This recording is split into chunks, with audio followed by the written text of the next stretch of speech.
destruction of this bridge will, of course, be, again, a devastating blow also to Putin himself, because Putin made this bridge kind of his own project. We all saw him like driving a truck or a car down that bridge when it just opened. And one specific thing that we should consider about it is that it consists of two parts. There's automobile part of this bridge used by the cars, and there's, of course, the railway. So the railway is the primary target. When it was hit for the first time, 2023, I believe, we remember that the automobile part of this bridge, several sections collapsed, but they were not really crucial because the railway is crucial. Russia relies on the railway really, really hard. Hello and welcome to Frontline with me, Philip Ingram. Now, today we are privileged to be talking to Operator Starsky. He's got some fantastic insights, and Operator Starsky was an observer for UATV, which is a Ukrainian channel. You're a veteran, you're a reservist, you're a blogger, and you're co-founder of the Propaganda Study Institute and an old friend of Times Radio Frontline. Operator Starsky, welcome back to Frontline. Hello, thank you very much. It's a big privilege to me as well. Well, the privilege is all mine. Now, I think the Ukrainian military and special forces and intelligence services have been busy over the last few days. We've had the strike on the Kerch Bridge yesterday, and that's the third time since Russia's full-scale invasion of Ukraine just over 3 years ago. And whilst the actual damage is unclear, the SBU carried out a fantastic information operation alongside it by saying that this was the first detonation, a masterstroke in information operations. And while Western officials and open source analysts continue to try and clarify the damage that could have happened to the bridge and the damage that's happened to the Russian long-range bombers, that there was that audacious SBU attack against using drones all over Russia, Operation Spider's Web on June the 1st. The secondary impacts are beginning to hit, with the paralyzing of Russian logistics, every truck being searched. You're closer than we are here to the understanding of these operations. Talk to us through your thoughts on how they were executed and the military and psychological impact that there's been on the Russians in particular. Well, one thing that I would like to talk about is, people think that all those operations happened all of a sudden, in just several days we have all those amazing strikes and party on the Russian air bases and the Kerch Bridge. But the reality is the very operation, Spiderweb, took approximately 1.5 years, 1 year and 9 months to be implemented. So basically, this operation was prepared since 2023. And since 2023, I believe that it wasn't the only operation that was prepared by the Ukrainian intelligence and secret services. So they are busy constantly, all the time, planning and implementing those operations. There were several very successful eliminations of Russian high-ranking generals, as well as Russian war criminals that we could observe on the Russian territory. Of course, different operations, based on the complexity of them. They take much more time to implement. But it's very interesting, when you think about it, 2023, when Russia started massively bombing Ukrainian energy infrastructure, that is already when the high command realized that we need to deal with the Russian bombers. And that time, we didn't really have capacity to strike their air bases located so far from Ukraine, some of them located thousands of kilometers away from Ukrainian border. And even though we had several long-range drones, but apparently the choice was made to use the shorter-range drones that Yep. cannot be intercepted by the Russian air defense. So that is very interesting to think about it. 2023, the situation back then when Russia was hitting Ukrainian infrastructure with their cruise missiles really bad. And to try to understand the logic behind the launching of this operation and how it was implemented. And literally took a little less than 2 years to make it happen. I believe that we will see a lot of things like that in the future because, again, Russian atrociousness that was launched on Ukraine, it was disturbing. It was disturbing, and I think it motivated our higher command to conduct such operations on the Russian territory, targeting specifically Russian military objects, and making sure that they are unable to strike us back. I believe that soon we will see more. Yeah, no, the attacks that are going on across Russia are fantastic, and we'll come on to those, I think, in some further questions. But so that people understand, the attack yesterday was against the Kerch Bridge. This is the third attack. How important is the Kerch Bridge to the Russians from a military perspective, but also from a psychological perspective, and how symbolic is it as a target to Ukraine? Annexation of Crimea was a big morale boost to the Russian population back in those days because it was one of their, I'm not even sure how to call it, one of their biggest victories, right, in their war against the West. And in my opinion, if they lose Crimea, of course, it will be a devastating blow not only politically to Russia, but also psychologically and from the standpoint of morale of the people, of Russian citizens. But again, doesn't belong to them and never will. The importance of this strategic peninsula is extremely high because Russia has plenty of military bases there, even though they cannot use their Black Sea fleet much these days for obvious reasons.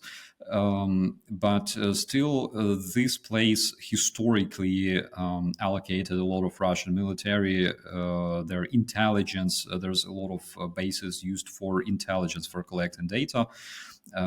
Radio electronic intelligence and things like that. A lot of very, very important facilities. And also, this place is currently being used as a big military hub. They constantly deliver different supplies to Crimea. Personnel, weaponry, vehicles, and those later travel to their forces in Kherson, forces located around Zaporizhia, where we know that they're trying to develop their new attack. So it's very, very important to them. So destruction of this bridge will, of course, be, again, a devastating blow. Also to Putin himself, because Putin made this bridge kind of his own project. We all saw him like driving a truck or a car down that bridge when it just opened. And one specific thing that we should consider about it is that it consists of two parts. There's automobile part of this bridge used by the cars, and there's, of course, the railway. So the railway is the primary target. When it was hit for the first time, 2023, I believe, we remember that the automobile part of this bridge, several sections collapsed, but they were not really crucial because the railway is crucial. Russia relies on the railway really, really hard. So this is the primary target. And of course, if it's destroyed, it will be a big and I would not call it a devastating blow, but it will be a very, very, very big impact.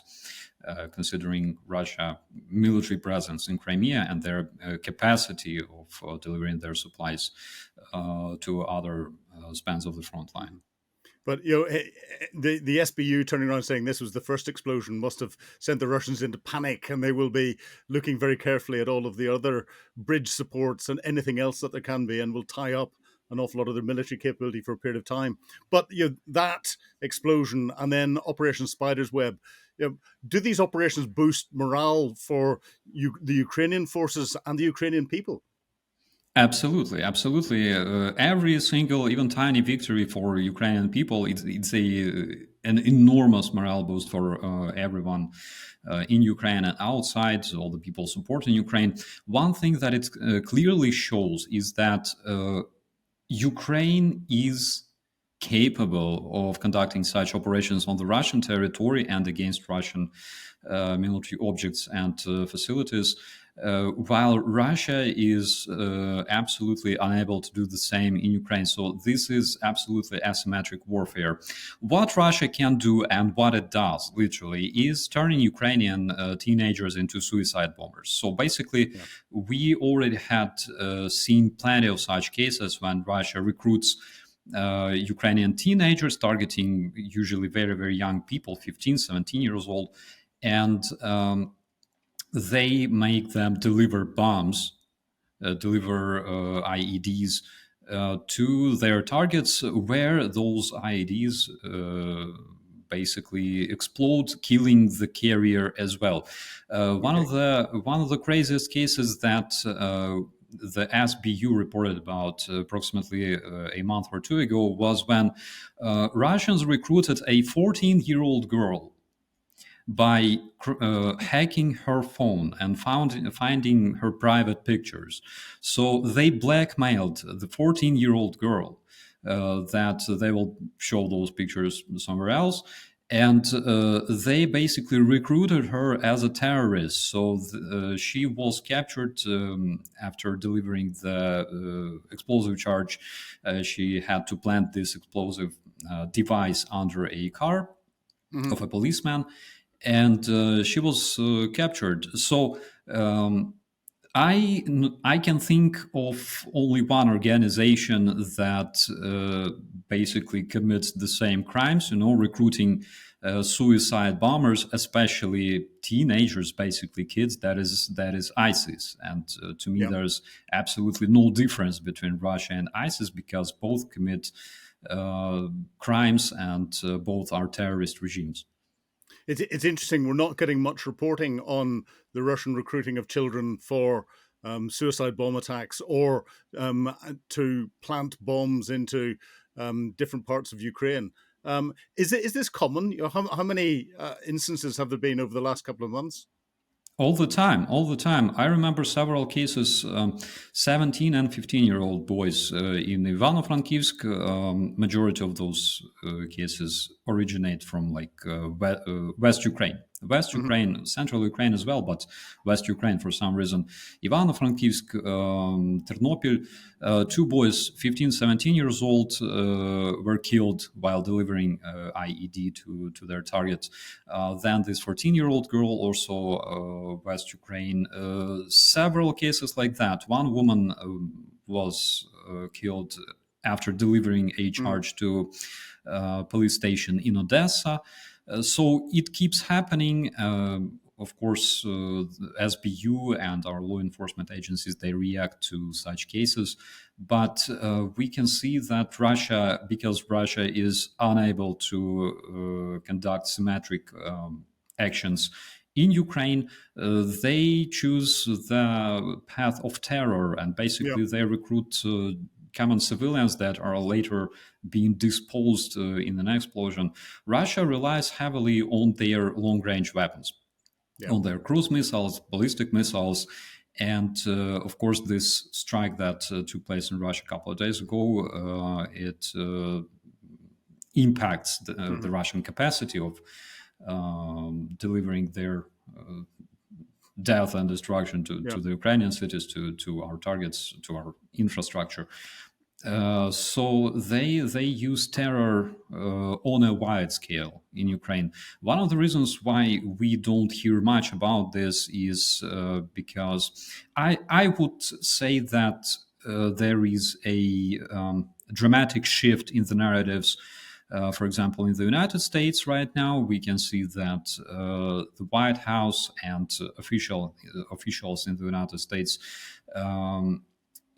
they don't want to call Russia an aggressor. They don't want to really talk about Russian atrocities, Russian war crimes committed against Ukraine and also against other countries. We can see that they slightly changed their narratives and their communication agenda. So Yeah. that can be one of the reasons why we don't hear much about such cases taking place in Ukraine. But there is a lot of investigations on that. There are a lot of different parts of Ukraine that are, I would say, avoided for some reason by media, by press. For example, Kherson. I don't know if you heard about the human safari in Kherson, where Russian drone operators basically hunt people, like kids on the streets with their FPVs.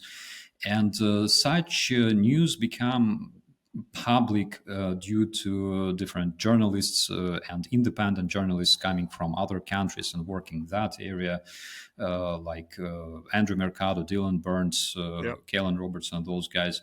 They're doing a great job because these areas are underreported. And unfortunately, this is the case for Ukraine. In total, I mean, over the several years, we can see that not a lot of media talk about it, not on that scale as in 2022, 2023. And of course, I understand the feeling of people, the viewers. I understand, like, the policy of editors of different channels and media who understand that you cannot just talk about war 24/7 because, but this is reality for Ukrainian people. This is what they face every single day. Yeah, no, the threats on Kherson have been reported. I've seen them, but probably not to the degree that they're happening. Putting yourself into the position of the Russian troops, do you think they'll have even heard about the Operation Spider's Web and the attack on the Kerch Bridge? And if they had heard about it, do you think it will affect their morale from a negative perspective? I can tell you definitely that it did, because I'm monitoring Russian Telegram channels, all different sorts of their communities, several Russian bloggers, and I can say that they were not even shocked. I don't know what kind of word to find to describe this. Threatening to nuke the world for that, calling that a terrorist attack on peaceful Russian bombers peacefully parked on the ramps of Alenia, and it's so funny to read that. First thing is calling this attack like a terrorist act which caused absolutely zero casualties among civilians, among military personnel, unfortunately. But calling this a terrorist attack is absolutely Russian style. Just call everything terrorists, call everybody Nazi, and eventually. Yeah, it's interesting. Vladimir Putin was quoted in his response to saying, Ukraine attacked our air bases where Russian strategic bombers are located. They proved that there can be no peaceful solution. They've prepared their own end with this action. There'll be no more red line. They will regret what they did. What do you think Putin's response is going to be? Because he hasn't really done anything at the moment. Is he caught in this position where he doesn't know how to respond because he's been shocked by the actions, thinking that, as Donald Trump said, President Zelensky had no more cards to play? Well, I think he's not only played some very good cards, he's played a winning hand and seems to have lots of other winning hands ready to go at the same time. Is Putin scared? I think that Putin realizes that he should ramp up his informational warfare on the first place in Europe to make sure that Ukraine is being portrayed as a corrupted terrorist state. That is what we will see 100%. In terms of military, in terms of combat operations, I don't think that a lot will change because Russia is fighting at its maximum capacity at this very point. people who think that Russia has not even started fighting, and there are such people, Colonel McGregor and Tucker Carlson, Yeah, to I don't prove. listen to him. It's, he talks complete garbage. Yeah, but they believe that Russia didn't even start fighting for real. So it's already kind of funny, but the fact is, reality, Russia is using everything they have. They throw all sorts of old machinery, old vehicles taken from their old stockpiles. If Russia didn't start fighting for real yet, then why does Russia buy artillery shells in North Korea, and why does it buy, drones made from plastic and duct tape from Iran? Of course, we understand that it's nonsense. Russia is fighting at its max capacity right now, making zero to none progress for years, because the front line has been pretty much stationary since 2023, I would say. And of course, what Russia can do is Russia can make big show out of tiny achievements. Bakhmut city that is 7 kilometers across. Not sure, like 4 miles, something like 4 miles Yeah, yeah. across, right? Just 4.5 miles. It's Yeah, tiny. yeah, but according to Russian media, basically Berlin starts Yes. behind, behind Bakhmut, New York, Washington.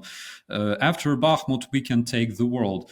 Bakhmut, Solidar, it's a village. Yeah. Avdiivka is a big village, Yeah. and Ukraine is second largest country in Europe. So Yeah. basically, the front line has been more or less stationary for the past years. Ukraine managed to stop Russian invaders, and Ukraine helps Russia to burn Hmm. a lot of their healthy men on the front lines.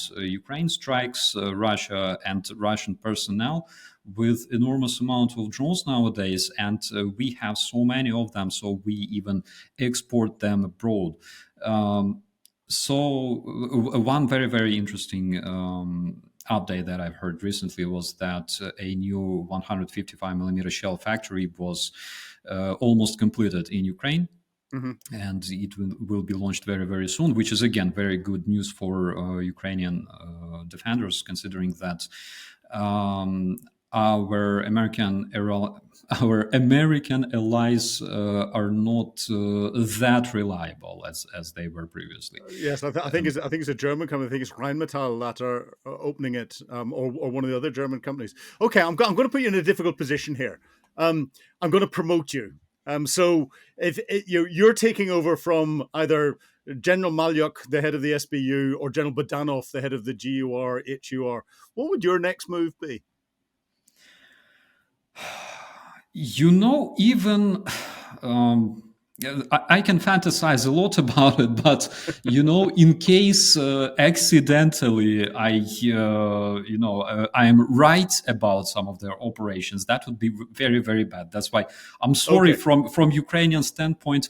I can tell you definitely what I would do if I had such capabilities as our higher command and commanding generals. Uh-huh. I would try to either eliminate or bring Russian war criminals to justice. Hmm. I would try to either transport them direct to The Hague, or conduct more eliminations of their most prominent war criminals.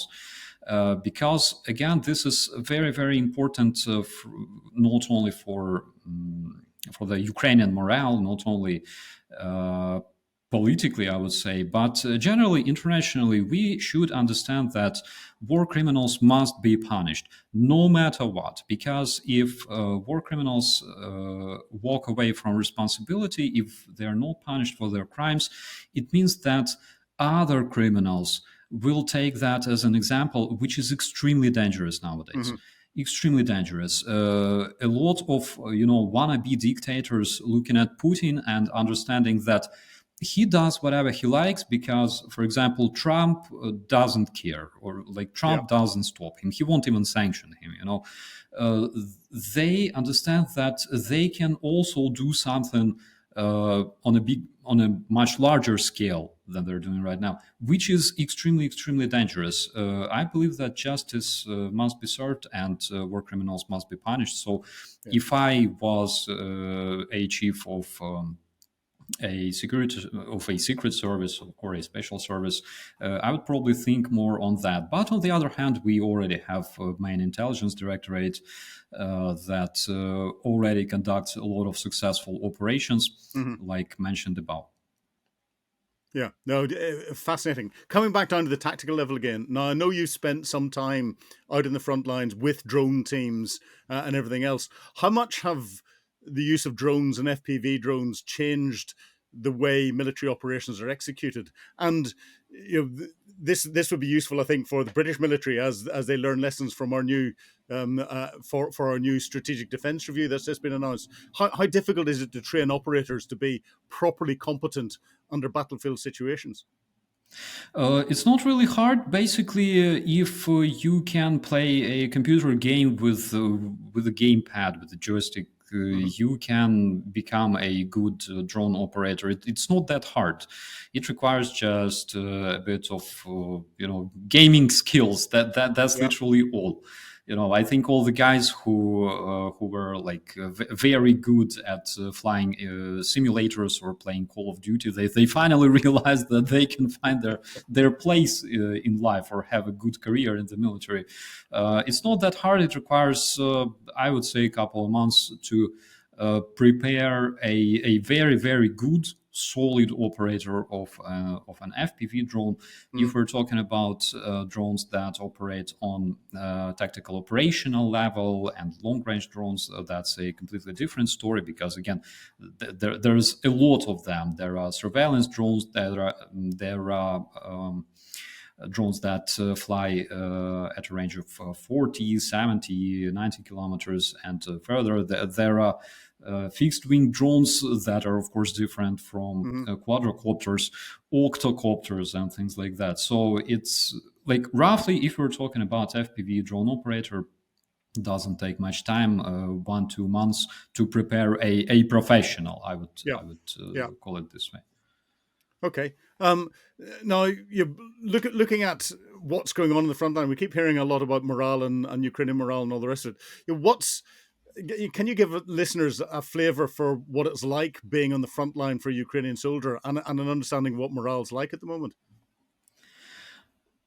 Being at the front line is always scary, and for the last time I've been to the front line in Ukraine in late summer and autumn 2023, Chasiv Yar, Bakhmut, that direction, I can say that already then it was absolutely obvious that the war changed dramatically since 2022 because it became more lethal and more dangerous. It already back then it was hard to get to your position because you had to do that in the night Mm-hmm. to make sure that no FPV drone will stop your approach accidentally.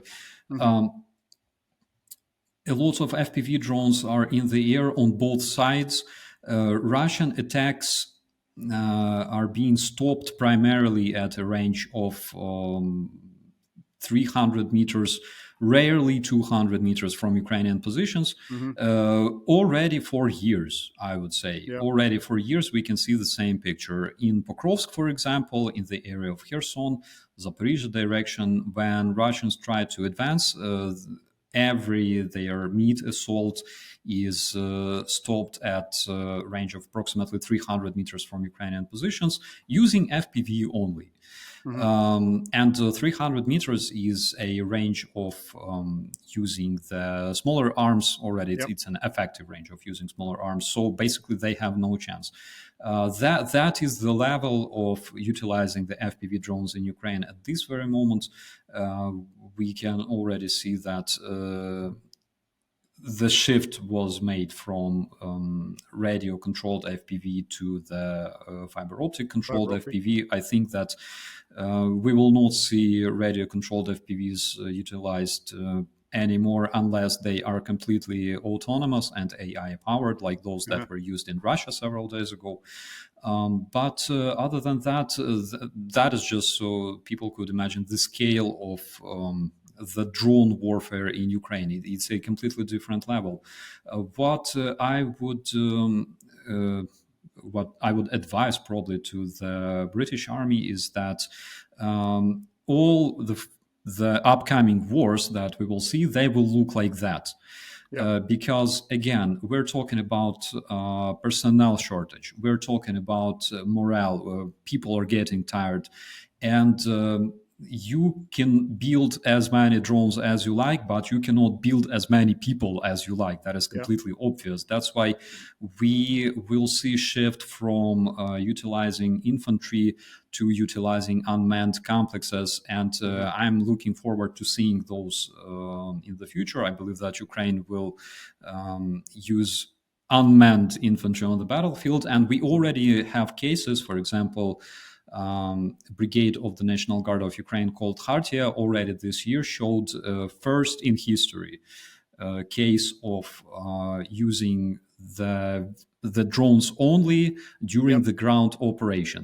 They utilized wheeled drones armed with heavy machine guns, with explosive charges, as well as grenade launchers. So those were Hmm. used to attack a Russian position and basically not capture, but make it easier to just Yep. walk in and claim it.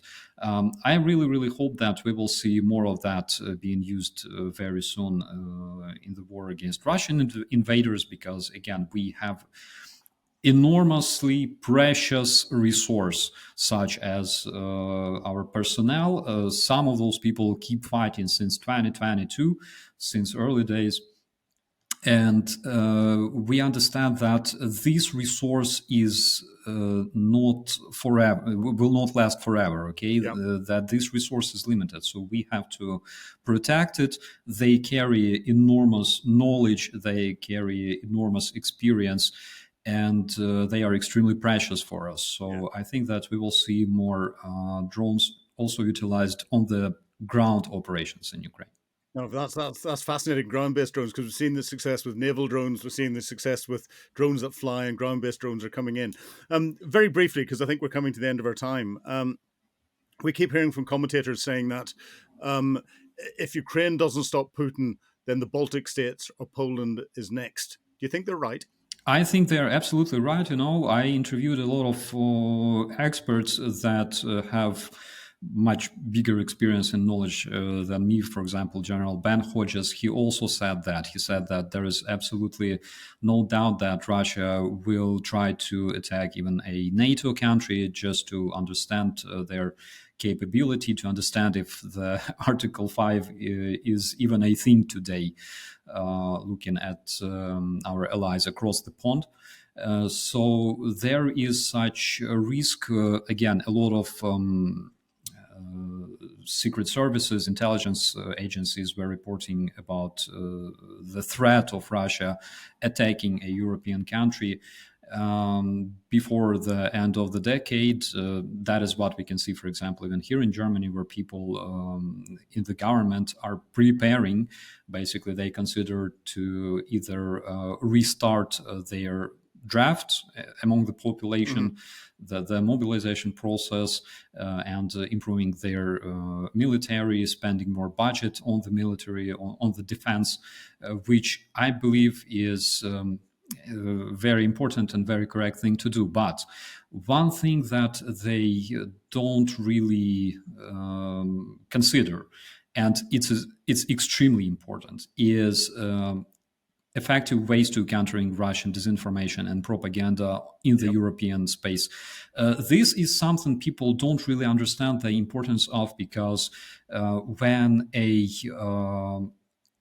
bunch of Russia-controlled, Russia-funded guys come to power in your country and vote to exit NATO and exit EU, that is literally when you will see the doors widely open for Russian so-called peacekeepers that will come to your country and occupy it. That is extremely dangerous. So this is something that I would really like to see the European Parliament working much harder against. No, I agree with you completely. It's something I talk about in lots of different talks around the world about the power of information. And unfortunately, Vladimir Putin and the Russians are very good at manipulating information to have an effect. Thank goodness they're not as good at manipulating and utilizing their military capability to have that effect in the battlefield. They're relying on everything. If Ukraine, if you were putting a shopping list out to the West to get more capability for Ukraine, what would be topping it? What does Ukraine need most from the West? Patriot missiles and anti-air missiles in general, because Russia is ramping up its production of drones. They want to produce 500 drones on a daily basis. Then they want to produce eventually 1,000 drones to utilize during a single strike, against Ukraine. Yeah. And that is a lot. They can see that our air defense capabilities are growing, so they want to grow their capabilities. We can see such race, So I think that air defenses are extremely crucial for Ukraine right now. We are spending a lot of precious missiles on Russian aerial targets, and we need some kind of to find some kind of way to replenish our stockpile of missiles. Patriot missiles are crucial because Russians have several hundreds of ballistic missiles. They have, I think, about 100 or more of Kinjal, those hypersonic missiles that can only be intercepted with systems like Patriot and systems like SMPT. When those systems were built, nobody would even imagine that we would ever see such things as drone attacks, drone warfare, hypersonic missiles, and things like that. Luckily to us, systems like SMPT and Patriot can intercept even Russia's most modern missiles, those magical orthodox hypersonic, hyperlight Kinjals. I remember a case when I think 11 of them were intercepted at once. I was walking towards my car. I received this alarm on my phone, and I made 50 meters towards my car. I already heard explosions. It was in Kyiv, and I believe 11 of them were intercepted. I might be wrong. No, I remember the reports on that. The Patriots proved themselves against these unstoppable hypersonic missiles. And once again, the Russians were caught out with their capability not doing what it said it was. And I think the Russian designer of the missiles had a small accident and took up window cleaning, falling out from the 9th floor. As happens to people who just don't seem to get their design or the production right. Yeah, that is some kind of feature in Russian windows. People who know too much, sometimes they just get sucked out of those windows instantly for absolutely no obvious reason. Yeah, it's shocking. It's terrible. But hopefully, those that are going to the Ukraine contact group from the different contributing nations will listen to this and get you more air defense missiles to protect the civilian population of Ukraine and to provide that umbrella to allow you to execute operations. Operator Starsky, it's been a real pleasure talking to you today for Frontline. Thank you so much. Thank you for the invitation. You've been watching Frontline with me, Philip Ingram. If you'd like to be amongst the first to get exclusive content, please subscribe to Times Radio membership at the link below. You can also listen to Times Radio for the latest updates on global affairs or read about them at thetimes.com. Thank you.